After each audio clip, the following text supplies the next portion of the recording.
And the Wildcast podcast is back. Justin Spears here with my guy, Michael Lev. Check out the Wildcast on Apple and Spotify. We are joined by a very special guest, Arizona football defensive coordinator, Danny Gonzales. Danny, thank you for being a part of the podcast. Oh, I appreciate you guys having me on. This is fantastic. So tell us about your off season, what you've been up to. So far, when me and Sandra got married a long time ago, my promise to her was once we're done in June and we go on vacation, it is going to be something that lasts the entire time. And so we left literally the day after we were done with work on the 26th. The 27th, we went to the Bahamas for a week. We were home in Tucson for a day. We went to Albuquerque. Our oldest son got married on Saturday, the 11th, 7/11.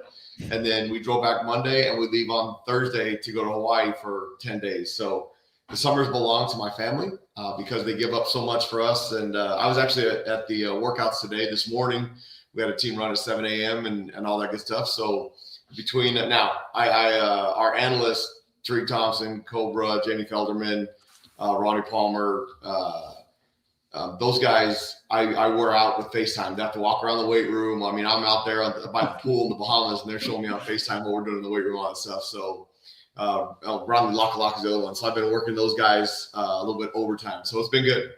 Did you have knee surgery this offseason, Danny? I did. I got off crutches on Thursday. And I was on non-weight bearing on crutches for 6 weeks. So I'm moving slow, but I was out there today when they saw me out there. So today was the first day that our team saw me with no crutches. It was quite the welcoming. It was fun. How was that process? Yeah, it's good. It's great. Geronimo and the team downstairs have been amazing. I mean, there's some benefits to having all that physical therapy right at the office. So I was down there every day for 2 hours. The surgery was on May 28th. I was in PT on May 29th and was in there every day. They worked me around recruiting weekends. They would stay late if we were doing something with the recruiting. It's been fantastic. I mean, our team over there is just super dedicated to everybody in our program, and it's been outstanding. Did it make you feel like a logo again when you were a player? Well, I tell you what, I pride myself on being tougher than all those guys. So down in the training room while they're getting their treatment, I mean, if Geronimo was like, hey, Quincy's doing 10, I'm like, put 15 on there then. Like, I'll do these. I'll die in here trying to outdo all these suckers. Was that an old football injury, or was that more of like, wear and tear? No, wear and tear from football and running. Yeah. And I mean, I'm a big runner, and last July, literally, we had been back at work like the 28th of July. On the 30th, we had a little monsoon in the afternoon. And I'm like, that's all right, I'll go out and run. And I was running out in Sam Hughes neighborhood, and I leaped over a puddle so I wouldn't get my shoes wet. And when I landed on the curb, my knee buckled. And I just thought, well, whatever. And so for the next 3 months, I kept running. Well, the week of Cincinnati, when I woke up, I had developed a bone bruise that was pretty much my entire femur. So they did some stuff to get me through the season. And then Dr. Hamilton was like, look, we can do this surgery. It was a meniscal root repair and clean some other things up. And she goes, the recovery is going to suck because it'll be 6 weeks on crutches, non-weight bearing, but it'll buy you probably 12 to 15 years before you need a knee replacement. And so I was like, let's do it then. So we did it May 28th, and here we are. We're off crutches, so it's good. I mean, my hands a little manual labor. I got some nice calluses on the hands, and we're scarred up, so that's always good. Us men, man, we always push ourselves farther than we probably should. Don't make a lot of smart decisions with our bodies, but it seems like you've made a smart decision here. Short-term pain, long-term gain, right? I'm trying to. I mean, I want to be able to run and chase all these kids as long as I can. And I tell you what, it's a little bit harder when you turn 50 to recover than when you were in your 20s and 30s. But I mean, I'm still mentally tough enough to outwork every single one of those suckers on our football team. And so I try and let them and prove it to them every day. And with that being said, Danny, going into your second year as a defensive coordinator, year 3 with the program, looking specifically at your side of the ball, how do you feel about things, despite losing, some key players, but you guys did some really good things in the portal. You have some really key returners coming back. How do you just feel overall about your defensive unit? I think we should be better up front than we were a year ago. We've got more depth. And I've made this statement several times. If we would have went into the game last year against Hawaii, and you would have said at the end of that game, going into ASU, you won't have Tia Savea, you won't have Trey Smith, you won't have Deshaun McKnight, and Malachi Bailey's going to be on a pitch count. You're probably going to get your tails whooped by ASU, and that wasn't the case. And that's who we were missing. And I think we've in the development phase. We want to treat the transfer portal as our freshman classes. That's why our freshman classes have been so big the last 3 years, so that we can train those guys to do the things that we want them to do within our program. So I think that added depth, I mean, the Ezra Funes, who was in our program for an entire year, Julian Savanaya, who had an opportunity to play last year and continue to grow, Trey Smith getting his first real offseason since he's been in Division I college football. I mean, those guys, then we added some pieces with the Prince Williams, the Keatron Harris, the Manoa Fa'apusa, and then the Porter Patton, another kid that was a freshman that was able to develop in our program. I mean, Victory Johnson, all those guys that we've had, we have more depth there. And then at linebacker, I think we struck gold with both Everett Rousseau and Cooper Blomstrom. And then Dash Fafita he's excelled faster than I thought he would, especially with his size. But he's just such a competitive, tough, I mean, he's a Fafita. And what Noah has now come with that, he's a Fafita. There's a lot of pressure behind that when he screws something up, because Noah never screws anything up. And so, I mean, you can't put any black marks upon that name. So Dash has a high expectation to live to, and that whole family's all about it. So I think in the front seven, we're deeper and we're better than we were last year. In the back end, we're faster, which is crazy because we had to run 4.3 and 4.4 and 4.4 for the pro scouts that got drafted. But we don't have as much experience as we had coming back. So if we can teach those guys to play a little bit of man covers like we did against SMU in the second half, I think we can be pretty good on defense again. One could argue that because you lost as much as you did, 4 NFL draft picks out of the secondary, some like really, really good players, that it's unlikely that your defense would be as good as last year's. Tell me why I'm wrong. Well, everybody thought we were going to suck last year. So I take those challenges it's something that I've always been, it's like you put that chip on your shoulder and let's go prove everybody wrong. And so I hope they think we're going to suck. I really do, because I think we have enough talent. And when I sat there in March last year, after Brent had made me the coordinator, and we started our first spring practice, I said, hey, we got an opportunity to be a top 15 defense in the country. Everybody thought I was a complete fool. And we finished in the top 10 in numerous categories, finished 13th in yards per play, 19th in total. So, I mean, we had enough talent. You don't have the most. And I think we're further along than we were at this point last year. The belief in them that I know what I'm doing and that what we're doing schematically works. Now they believe in it. So it's more player-led than it was last year, which is fantastic. And then the biggest challenge really is to convince them that you're not just going to show up because we have this scheme or we have magic and they're gonna lay over because we were good last year. Team 122 is dead. Team 122 has a legacy that teams will talk about for a long time. Team 123 hasn't done anything yet. So Team 123 has a lot to prove, and I'm excited about it. You know, even though you guys lose Max Harris and Riley Wilson at linebacker, I mean, returning Chase Kennedy and Tay Brown, that tandem seems to have emerged as leaders of your defense. What do you think about those two guys, the season that they can have, and just the overall depth that you have in that room? Well, Tay Brown having 2 seasons in a row with 90-plus tackles and just as hard as he plays. So when those guys make mistakes, I'm significantly harder on those guys than the others because I expect them to be perfect in everything they do, and you're always chasing perfection. So when your best players are making mistakes and you can coach them hard, everybody else tries to live up to that expectation. And I think Chase, from when he got here as a transfer from Utah to where he's at now, is almost 2 completely different players. And I am so proud of that young man for buying him. He's on the leadership council.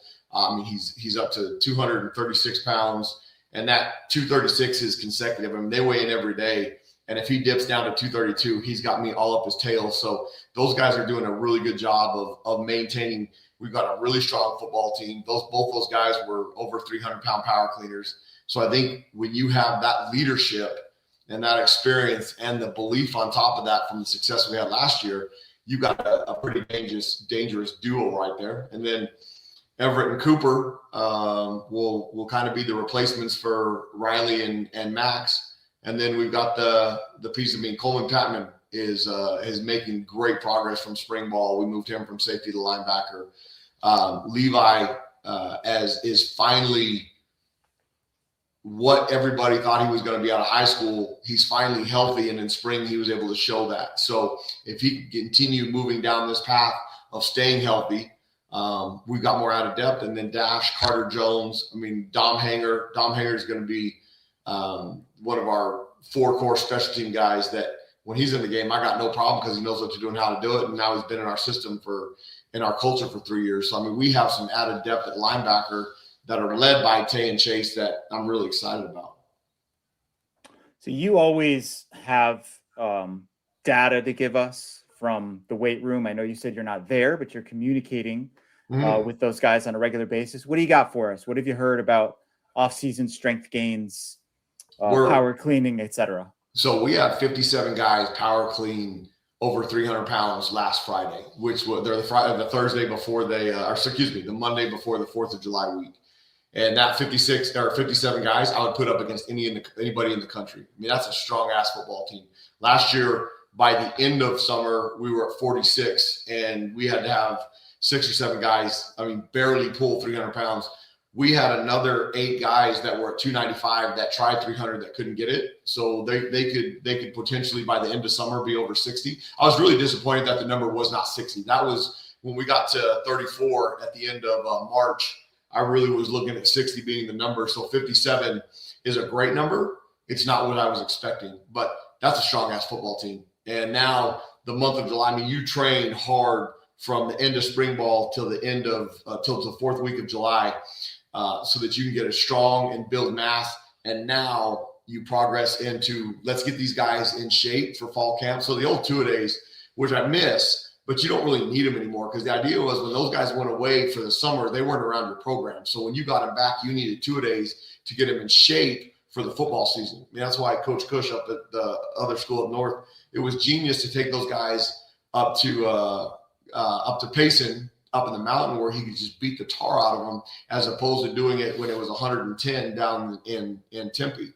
And then down here, when they go to Camp Cochillo, was really smart because you get away. Now we're higher in elevation in Tucson. We get the hot days, but we can cool down and do some stuff in the evening when the sun's. It doesn't do that up there. So you don't need that anymore because we have those guys all year long.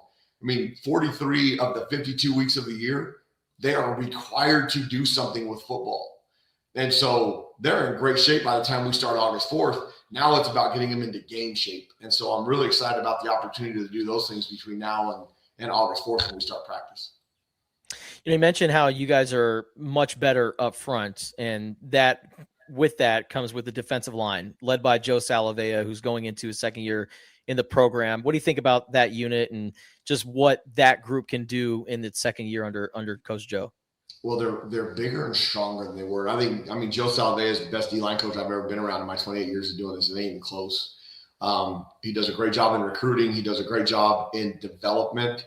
And then he's an even better human being than he is a coach. So it's really fun to be around him every single day. And like I said earlier, Trey Smith, this is the first offseason that he's actually got to lift weights without being restricted, without trying to have everything modified. It's the first time he's been able to do technical work every single day. We could have practiced in the last 2 weeks of spring ball, and myself, Geronimo, Coach Brennan, and Coach Carroll decided, you know what, let's stay on the path so we don't nick anything up in these next 2 weeks and have him have an entire summer where he can work technique, strength. He's as strong as he's ever been. He's as fast as he's ever been. So I'm really excited about what version of Trey Smith we can get. If he can stay healthy, it's going to be the best version that the Big 12 might see in the D-line. Leroy played so good last year. When Tia and Deshaun got hurt, you didn't know somebody wasn't there in the middle because of Leroy Palu. And Leroy was our most consistent, was our most productive D-line last year. Now, Deshaun McKnight had so many tackles for loss and flashes. Leroy had 4 less tackles for loss than Deshaun, but Leroy never made mistakes. And so having him with another year and potentially now really with the 5 for 5 that just passed, the only 2 guys we're losing on defense are Chase Kennedy and Javion Cole. We got an opportunity for everybody else as long as they don't want to jump in the portal or leave to the NFL early. So we can build on this unit for another 2 years and be extremely dangerous because I think this team has an opportunity to be really good on defense. And then you go to the other side where you've got Mays Pese, who was as a true freshman to play at the level that he did. And now he's a 365-pound power cleaner. He's a freakish, the squat rack and everything that he's done and the development from true freshman to now. And then you got Prince Williams, a true freshman who's going to be very similar to Mace Pesse. Yeah. Don Alessio, the most improved football player on our team coming out of spring ball. Julian, Ezra Funa, who I keep teasing Ezra, you're like you're a little kid and you get a shiny new toy at Christmas and you play with it the first afternoon, you break it. That's Ezra Funa right now. Like, bro, I've got this fancy toy that can do all these fast, twitchy things. And then I freaking snap me in two every time I freaking try and do something crazy. So he's got to prove to me that he doesn't belong in the land of misfit toys. And then Zach Cialepa, I think he's finally going to be a thing. He was 368 this morning. I still want him around 350. Probably won't get him there by the time fall camp comes around. But as long as he can make the runs and he can do everything, his change of direction is right where it needs to be. I don't think that's going to improve between 368 and 350. What's going to improve is his stamina and his durability. So continuing down that path for the month of July. And the month of July, like I said, is the conditioning phase. So that's a big month for Zach. And then you've got Keaton Harris, Manoa Falapusa. You've got some young guys, Victor Johnson, Porter Patton, that haven't scratched the surface yet. If we go into the season and we start losing the Tia and the Deshaun's, those guys just pop right in and you don't know. And that's where you want to be as a program. And I think that's what Joe Salavea has brought in his short 2 years here between recruiting that room, developing that room. I'm excited about the opportunity because we can play in a 3-man front, a 4-man front, a 5-man front, and have multiple 300-pounders in there that are quick, twitchy, can move, and can run, and they'll play their tails off. So the D-line is a really – and everybody – I just love when people doubt, it's fantastic. Everybody thought our D-line was going to be just awful last year, and it was one of the strong points of our team. Even though the secondary got all the accolades and all that stuff, if the guys up front were good, Jen, Dalton, and Trayden wouldn't be in the NFL, and Michael wouldn't be in the NFL right now. I promise you that. So you are not game planning at this point in time, obviously, right? You're not looking ahead to beyond the first week, but we know that last year in the 2 tight, close games that you lost in the Big 12, the quarterback run game was a huge factor in why those BYU and Houston were able to beat you. That BYU game comes up pretty quick right there in week 2. Do you think that with more depth, more strength, more experience, that you will be in a better position to defend the quarterback run game when that comes up? BYU game plan is done. I wish the BYU game was tomorrow. Last year, when we were going into the offseason, Avery Johnson ran for 118 yards in 2024. We couldn't slow down quarterback run. We couldn't even slow him down. And so the day that Brent Brennan came into my office, like, hey, I want to make you the coordinator, I started working on Kansas State that day. And that was back in December of 24. And all offseason long, that was game 3. All this offseason long, it was, okay, Avery Johnson ain't going to rush for a freaking yard, boys. He had 118. He ain't rushing for 1. And he didn't. He had -16. So Bear Bachmeier had his day last year against us, and I cannot wait till September 12th. That doesn't mean, because I promise you this, the NAU game plan, that's done too. And we will not look past NAU. We're not good enough to do that. We will take our focus through fall camp like we always do. I think West Virginia, week 5, that game is they're different on offense. And I think Rich Rod does a great job, and plus he'll have a little something special for the Wildcats. So I've watched every single West Virginia game. So the great thing about the offseason is you can prepare for all these moments and then revert back to your notes because you're not getting ready to play a specific game. And so I'm a football junkie and a film junkie. So when we're done with spring ball, you can find me in my office back there right after we drop off the girls at school at 7:30, and then I'm just in my office watching tape all day long, whether it be self-scout, whether it be our 12 opponents for 2026, so that Team 123 has the best chance of preparation, and then you revert back to those things once you get into the season. So I have a really good feel for our entire league. I don't know who's going to play quarterback at Texas Tech, so that one has been now schematically they won't change, but how are they going to deliver since Sorsby's not going to be there? What are they going to be? I mean, I think Will Morton's a really good football player. And if he's healthy game one, if they're smart, because they play, then they have a tough schedule early, the best chance they have for him to be healthy is to make sure they don't rush it. And so we'll see who plays quarterback early. And then once they get into league play, I fully expect it to be him unless the loophole for the UCLA track star works or whatever, however if that's a real thing, I don't know.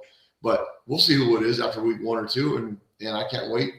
I mean, we have a great schedule. I mean, once you get to Halloween, and then you go Texas Tech on Halloween night, and then you come back and you play TCU on a Friday night, and then you have Utah. I mean, the month of November, we went undefeated last year. If we can do that again, the city of Tucson is going to be going crazy.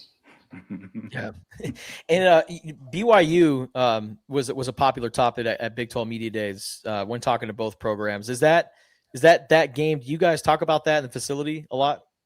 Oh, I've been talking about BYU since the schedule came out. And like I said, no disrespect to Coach Wright at the NAU. I mean, we will, when we get into game week mode. So we play September 5th. We go usually 2 weeks before that. When you get into the second week of fall camp, you start in on a mock game, and then in AU, that'll be the focus. And then the preparation that we've been working on all offseason going into the first Big 12 game, September 12th at 12:30. I think it's on Fox against BYU. That's going to be fantastic. So, yeah, I mean, I don't consider it looking ahead, because right now we're not playing a game. Once the focus becomes NAU, the focus will be NAU until that that Saturday at midnight, and then it's time to move on to Provo. I want to say that I saw that you guys and ASU are the only schools in the conference that play at BYU and at Texas Tech. Correct. This year, is that right? Okay. That's correct. So that's not easy, is what it is. If you are able to win those games, you'll have a fantastic resume, to be sure. Pivoting back to the defensive backfield, you brought in a ton of guys to restock that entire unit, but several of them were unable to participate in spring practice. So given the talent that's come in, but the lack of on-field reps, how do you kind of view that position heading into training camp? Well, I think we've got the best corner in the Big 12 in Javion Cole coming back.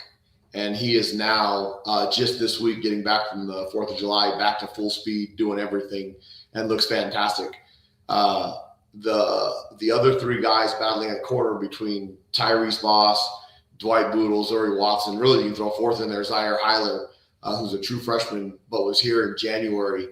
One of those four needs to elevate themselves to be the number 2 guy across from Boog, because that guy is going to be the one that gets picked on more because Javion Cole was such a ball hawk last year and he's such a good player.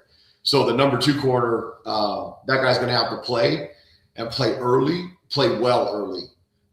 In the 3 inside pieces, I mean, Gavin Hunter can play all 3, which is really, really uncommon because there's such a drastic change between the field safety, the boundary, and then what we do with the bear. But Gavin has the ability to do that. Malcolm Hartzog was so good during spring practice. We held him out the last week. He got a little bit tightness in his hips. He was coming off of groin surgery in September. And so he looked so good. When we met with Coach Carroll and Geronimo and Coach Brennan and myself, we decided, well, let's take these last 2 weeks and get him to fall, because we saw what he could do the first 2 weeks. Dalen Austin, we had him fix his shoulder the week before spring ball. That way we could have him full speed right now. He's probably 2 weeks away from being fully released. I'll probably keep him in a red jersey through most of fall camp to make sure that thing gets scarred up and ready to go. So he was really the only one. I mean, we know what Javion Cole could do, so we made that decision to get him surgery, to get him the best opportunity for the fall. And then the rest of them needed all those reps, so it was kind of strategically placed to give those guys the best opportunity to gain one, experience with what we do, knowledge, and then the development piece with Coach Viney and Coach Arce. So I really like where we're at. Schematically, we're probably further ahead than we were last year at this time, concept-wise, with what we do. It's just we don't have the game reps that the 3-headed monster had last year. And game reps in any scheme are more valuable than spring practice. And so those guys, if we can play some man coverage like we did in the second half against SMU, we can be damn good on defense. If we can't play man coverage and we're having to, and if you ever hear me say, we came in with the idea was to play bend but don't break, just take me out in the field and put me out of my misery, because that will not be what we do around here. And if we have to live in that world where we're trying not to do that, we won't be the team that everybody has the expectation or hope that Team 123 can be. So last year, Genesis, Trayden, Dalton, they almost never came off the field. Do you expect to play more guys this year because you don't have those kind of returning stalwarts? I think in the secondary, at corner, you need a 3-man rotation at minimum, because they get guys. I mean, with the way we expect those guys to play, it doesn't matter to me if the ball's thrown 60 yards across the field away from you, the backside corner better be sprinting. Does not matter that it's not thrown to him or that he's not going to get there. I don't care. That's how they're trained. And so I think you need 3 guys within that. And we had that last year with Aiden, Mike, and Boog. And then when Boog got hurt against Cincinnati and wasn't able to play the rest of it, Marquise kind of showed up. And so we had a 3-man rotation. It just kind of changed who it was during that time. With Tyrese, Dwight, and Zuri and Zaire, 2 of those guys need to make themselves that 3-headed piece. And then inside, where those guys never came out, Quinn Olson is kind of making a name for himself. What I don't know is when the Bullets are live, will he tackle somebody? He tells me he will. We'll find out during fall camp and against NAU. And then Matai Taguai, who the linebacker transfer from USC, he looked really good the last 3 or 4 practices at safety. Once again, getting him game reps. He played a little bit at SC, not a ton, and we completely moved him to where his natural position is. And then Gavin Hunter, I mean, he played outstanding for 3 weeks. I mean, as good as any safety in the Big 12.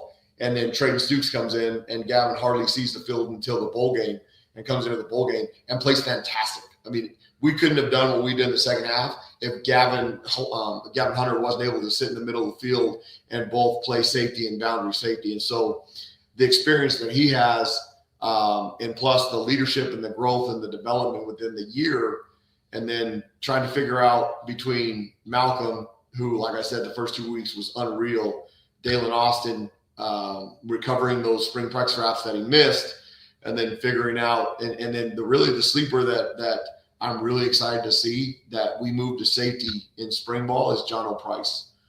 John O'Price has been in our program for 3 years. I couldn't be more proud of that young man.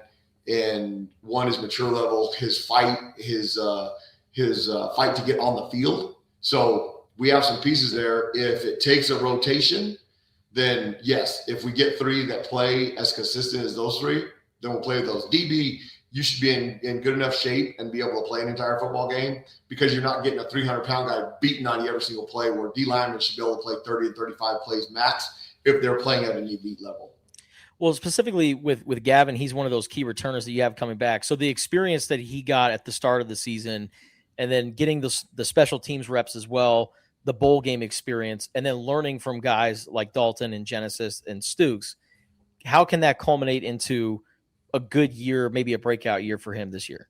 He never wavered, and now he knew the plan going in was you're going to play when Trayden Stukes is healthy. Trayden's going to play. I mean, that's what it is. I mean, and Gavin actually played well enough at such an elite level that if I was Gavin Hunter as a player, I'd probably been like, no. Why you take? I mean, I'm playing this. We're winning football games. We just beat Kansas State, and we gave up 180 yards with me starting a safety. Why are you taking him out of the field? And he never had that attitude, because he understood and he was learning from those guys. So I couldn't be more proud of Gavin Hunter with the mature factor that he is, because 2 years ago, I tried to run Gavin Hunter out of here because I didn't think he was mature enough. I didn't think he was going to be one of who we are. And he was like, you ain't getting rid of me. I mean, very, very similar when we talk. It was like, no, I'm going to play here and I'm going to make you want me. And he did. I mean, I love Gavin Hunter. I mean, his development, his maturity. And so I'm so excited to see what 2026 is going to be for him. You have said that Javion Cole is the best cornerback in the Big 12. You're high on Tay Brown. You're high on Chase Kennedy, any number of guys. None of those guys made the preseason All Big 12 team, aside from Noah Fifita. Mm-hmm. Do you kind of like that? I do. I mean, it's just like last year. And maybe I have a greater feel for or belief than I thought people would, because of the success we had last year. Now, we tied an NFL record for getting guys in one secondary drafted with 4. And so maybe everybody thinks that that's the only reason we were good. They're all gone. I hope so. I mean, I don't know. I mean, I've been that way. It's been that way my entire career. We finished 5th in the country at San Diego State, and they knew we were going to be good on defense, but they didn't think we were going to be good as a team. Well, in a 3-year period, we won the second most games behind Ohio State during that run. Off of kids that people thought were no good. Now, we were picked in 2016 as a top 20 team and to win the conference, but we had the special teams, offense, and defense players of the years returning. We didn't have those accolades from last year. So, I mean, the only one that's getting all the stuff that he deserves is Noah Fifita. And the Heisman campaign, it's real. And if we're 12-0, I promise you it'll be real. He'll be sitting in New York, and the city of Tucson will be celebrating him even greater than he's ever been celebrated. What's it like going up against Noah Fifita in practice as a defensive coordinator? He is, well, one, we have a rule that nobody gets anywhere near Noah Fifita. If they do, they're going to have a little 5'10" Mexican all up and down their tail for way more than they want, because I think he's the most important piece in our football program. But he's the most accurate thrower I've ever been around. And then the belief that our football team has in him is even greater than people think. And so going against him every single day, I mean, I'll go over and ask him and be like, how did you know that was coming? And he'll be like, well, coach, this is what I saw here. This is why he spoke. So he's been a valuable asset to me so that we can disguise stuff and make it harder on other people that we go against. His mentor, Seth Diggy, offensive coordinator. It seems like you and Coach Brennan are have really taken Seth Diggy under your wing and are somewhat training him to become a head coach. Do you see head coach traits in Seth Diggy? Oh, absolutely. I mean, Seth Diggy is going to be a great head coach. And I try and talk to him all the time about it. Like, you don't have to go and take the first one. Make sure it's the right one. And he's going to have opportunities. The best way to build a championship program is continuity. And so it's going to take the right opportunity to get him out of here in that role. And he's good enough that he will be able to be selective.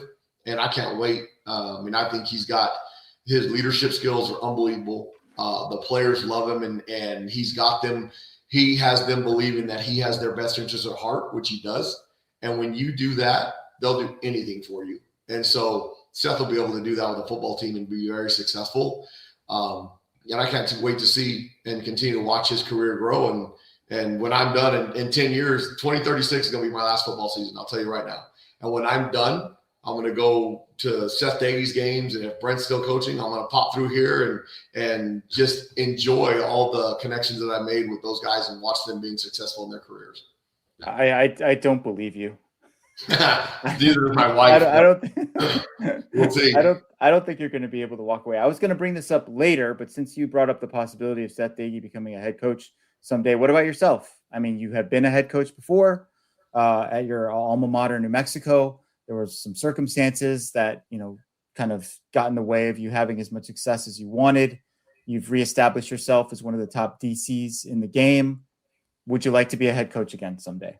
My goal right now is to be the defensive coordinator at the University of Arizona through at a minimum 2032, because that's when our youngest one, Abby, would graduate from Catalina Foothills High School. Moving jobs is not hard on me, but it's really difficult on my family. They have to go to new schools, make new friends. My wife has to find new doctors, new friends, new social life. I mean, all that stuff. I go to a football building where I'm working with 10 coaches and 100 football players. The only thing I learned is faces. And so if I can be here through 2032, that means we probably won a couple of championships and we won a bunch of football games, or else they'll chase me out of here. And then we can celebrate on that and then figure out what the next 4 are going to look like. I enjoy being a defensive coordinator at this level far more than I enjoy being a head coach. I guess it would take an unbelievable opportunity, because at this point in my career, I want to compete for CFP opportunities and championships. That's it. And it doesn't matter. I wouldn't want to go be a head coach at a group of 5 school or a group of 6, whatever they're calling it now. I want to have an opportunity to play in the college football playoff and win championships at the Power 4 level. So this is I'm as happy as I've ever been. I work for an unbelievable human being and and amazing football coach. And so, let's just keep winning so that we're having this conversation in 2032 and we've won some championships and have people talking about Desert Swarm 2.0 and it actually be a thing. When did the 2032 plan come about? When did you establish that long-term plan to be here at Arizona? So my oldest 2 boys, and our oldest son Cole just got married this last Saturday. He's 27 and the 25. When we moved to San Diego State, they were able to get through middle school and high school until Jake's senior year. My second son's senior year, we moved to the school up north, and so he transferred schools as a senior. And unselfish of him, because I told him, look, I won't take this job. We'll stay here for 1 more year. We'll have opportunities next year. And he was like, no, let's do it. I'll find a school and we'll make it work. And he actually got on a robotics team because he's a computer software engineer, got on a robotics team, and they went to nationals and did all that stuff. So it ended up being an okay deal for him. Probably not as if he could have stayed at his original school. So trying to get Chloe and Abby through high school, that's where she graduates in 2032. So that's where that year comes from. Chloe graduates in 2030. She would probably want to be she's as bear down Wildcat as you can get. She wears freaking Arizona shirt to school every single day. I'm like, hey, babe, when we play that on defense, your friends are going to be like, hey, your dad sucks. And she's like, bring it. Then really what she says is, well, then don't suck on defense. So if we can get Abby through 2032, then life is grand, and we've done a service to those girls.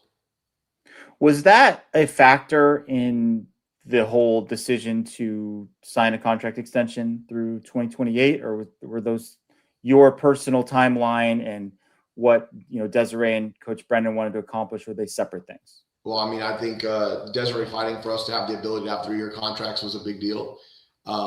Brent going to Desiree and saying, hey, I want to build this thing as long as I can, and her belief that we can win championships. I think Desiree is one of the elite athletic directors in the country, and what she's done here in a short time is amazing with our budget and with our football program and the support that she's given Coach Brennan. So I think you have to be around the right people that you want to be around. And at this point in my career, I get to kind of choose who I want to be around. And this couldn't be a better work environment. Like I said, Brent Brennan's amazing to work for. He's an amazing football coach. And then the support that Desiree is giving our football program. Desiree is a badass now. She just went and ran a marathon in Australia. That is unbelievable. So, her work ethic both on and off the field, it just kind of exuberates everything that she is. And so we're in a great spot. So between her running the marathon and Becky Burke doing an Ironman triathlon, you've got some high bar. You got a high bar to try to live up to. That's this exactly is why getting the knee healthy, right? That's exactly why I had this knee surgery. Because yes, if whatever they can do, I'm willing to go try it. And an Ironman and a marathon at 50. Great. Desiree is freaking badass. And then Becky Burke. Watching her compete with our triathlon team, that's unreal. Yeah. So that's an elite deal right there. When you're competing with the national champions, unbelievable. So you're an Albuquerque guy. Were you born and raised in Albuquerque? Born and raised. Was there for 32 years before I left. Huh. Okay. Were you always going to play football, or did you have any other sports that you were actually thinking about? A big time soccer player growing up. And when I got into high school, I wanted to play football. And so I decided to play football in high school, and the soccer coaches were awesome. They were like, hey, they worked out a deal where I could just play in games and not have to practice, which was fantastic. And then my sophomore year, I broke my leg playing soccer, and the football coach was like, well, you ain't going to play soccer and count on you to play football, and so make a choice. So I chose football, and it's done me well. I mean, played in New Mexico and had a great time, and it led me to where I am today. So this World Cup right now, we got France and Spain here a little bit. It's been awesome to watch. My wife makes fun of me. She's like, you talk about choose violence, play violent, gut human flesh, and then you enjoy watching soccer and those guys roll around like prima donnas when they barely get nicked. She goes, how is this even possible? Like, how do you love such a violent sport and then you get so addicted to watching soccer? So we have watched it for the last month, and it's been fantastic. And I mean, I just enjoy sports, period. But football is my passion. Well, how did you find your position on the defensive side of the football? Did you naturally go to defensive back, or how did that happen? I just like running into things, and so I mean, I was fast, and I didn't mind contact, and so that was my senior year. I went to a camp at New Mexico, and that was when I had a really good camp, and they could tell I like running into things. So Coach Francione gave me an opportunity, and then Gary Patterson was my defensive coordinator my sophomore and junior year, and had great tutelage under him, and had an opportunity to go work for him at TCU before Coach Long gave me the opportunity in Mexico. So I've been surrounded between Bronco Mendenhall, Gary Patterson, Rocky Long. I've been surrounded by unbelievable people in my career. Herm Edwards throw in there. I mean, the people that have protected me in this business, which is very uncommon, I'm very blessed. If one of your current players was rolling around on the ground with a seemingly minor and fake injury, how would you react? They would no longer be on our football team. I mean, we have that rule. Unless you're almost dead, get your tail up and get off the field. I mean, you can I've got a great clip of Myron Robinson when he blew out his knee. He's kind of laying there on the ground. He's holding his knee, and there's 3 or 4 of his teammates standing above him telling him to get his ass up. So he hopped up with this thing torn, all 4 ligaments, and is hopping his way off. And so I finally was like, just get down. And the only reason I said get down is because they had spotted the ball. And so if he wouldn't have got down, they could have snapped the ball before we were ready. And so he went down and we got him off the field, but he had all 4 ligaments torn up. And that sucker was doing exactly what the expectation is. If you're not dead, then get your ass up and get off the field. And if you are, then we'll send a cart out there and we'll love you up and all that good stuff. But unless you are just where you can't do it, get up. And so, that would not happen. Doesn't happen. And you know what? That takes training, because Geronimo and those guys are phenomenal now. They'll watch those guys and give them a chance to get up instead of seeing our trainers sprint out there as soon as somebody lays on the ground. I think it goes across our entire team, and I think it's a toughness standard.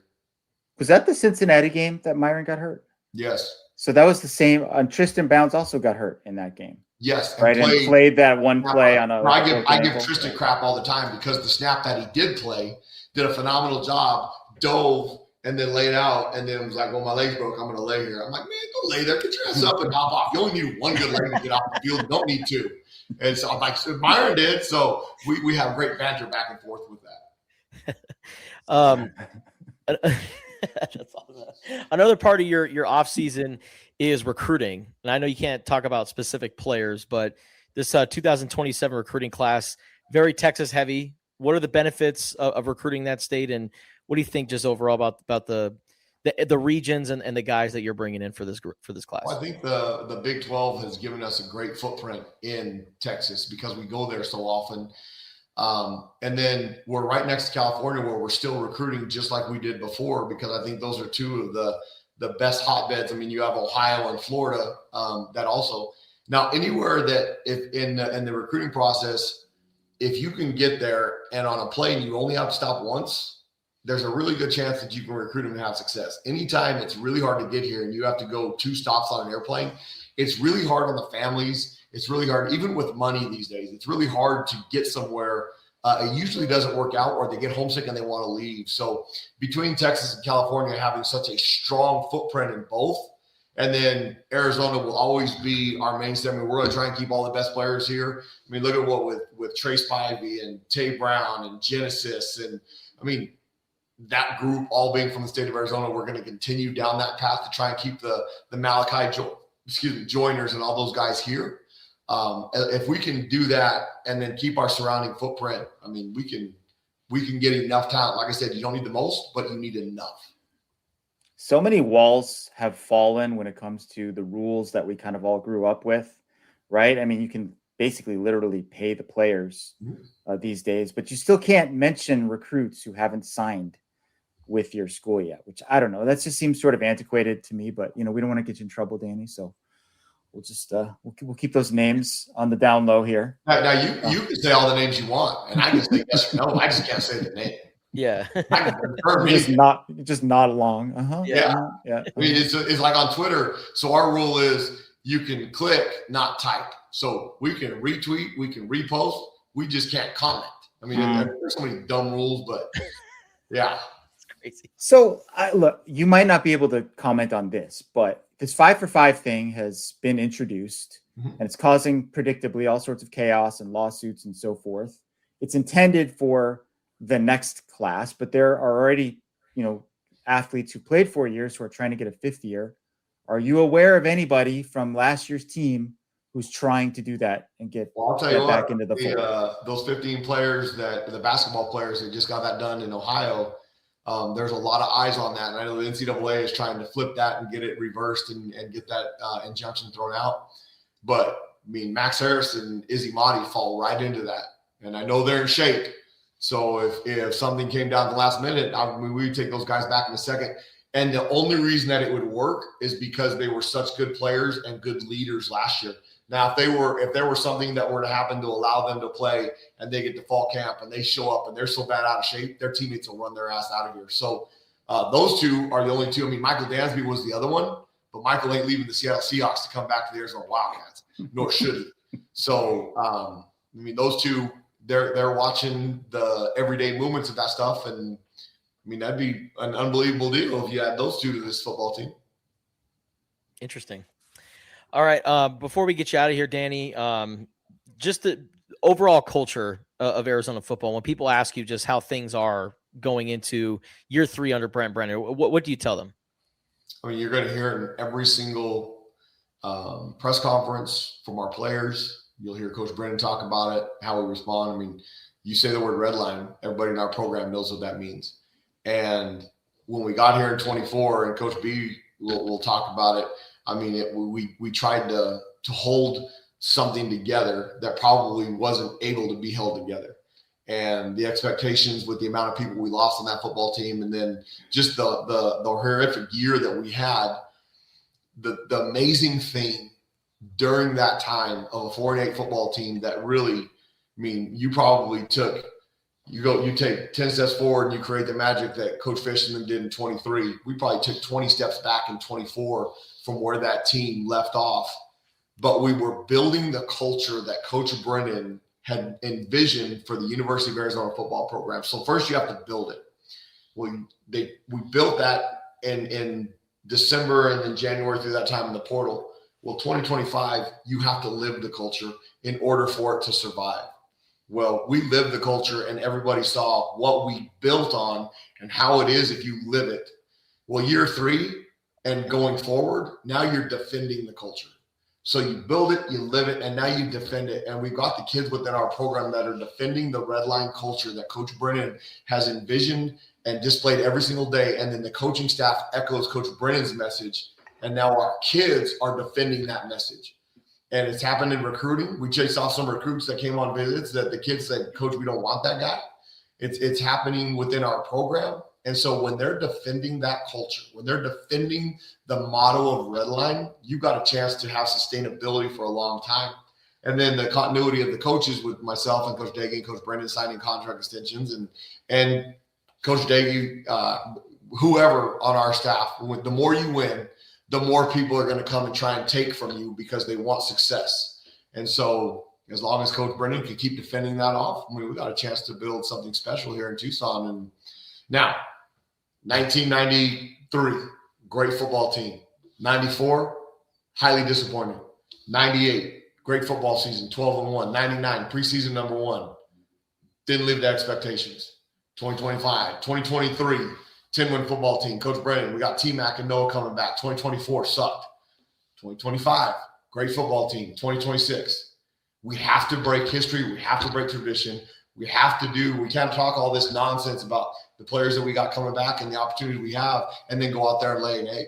And so part of that is defending the culture and then building on that so that team 123 creates the legacy 122 or the 93 and 98 teams. And I mean, because team 122 is dead. All that is a legacy of that team now. Team 123 is what we're talking about. That's Danny Gonzales, Arizona defensive coordinator, joining the Wildcast podcast on Apple, Spotify, also Tucson.com. The Wildcast podcast presented by Pima Federal Credit Union. Training camp right around the corner. Arizona starts training camp on August 5th. Season opener against NAU on September 5th. Tickets are available right now for folks that want to attend the game. Danny, I know you're about to get out of here on a little vacation. Enjoy the little bit of time off before you guys redline for the season. No problem. I mean, it'll be fun. We're gonna head to Hawaii for a little bit. I'll still be on FaceTime every single day, except we're 3 hours behind back in Honolulu. So when we start work out 7, I'll have Romney and Tariq and all the boys on FaceTime at 4. But it gives me a chance to go walk around the beach and drink some coffee and yell at them through the phone and all those good things. Like Justin said, go out. Single game tickets, the NAU tickets are now on sale. Buy your season tickets. Let's fill up Casino del Sol Stadium and create the environment where Team 123, it's a hell of a place to come and play, just like it is over in McHale. I mean, have fun. And you only get these opportunities. There's only 6 of them in the fall. So why not save your hard-earned money? You know you have a good football team. You know you have a good football coach and Coach Brennan. So buy tickets, come have a great day of tailgating, drink, and do all those wonderful things. Go in there and act like idiots in there as the Zona Zoo and enjoy the new light shows and all those things, the new sound system, some bathroom upgrades. I mean, all those things. It'll be a fantastic 2026 season for Team 123 and Casino del Sol. Appreciate you guys having me on. Thanks, Thank you, Dan. Bear down.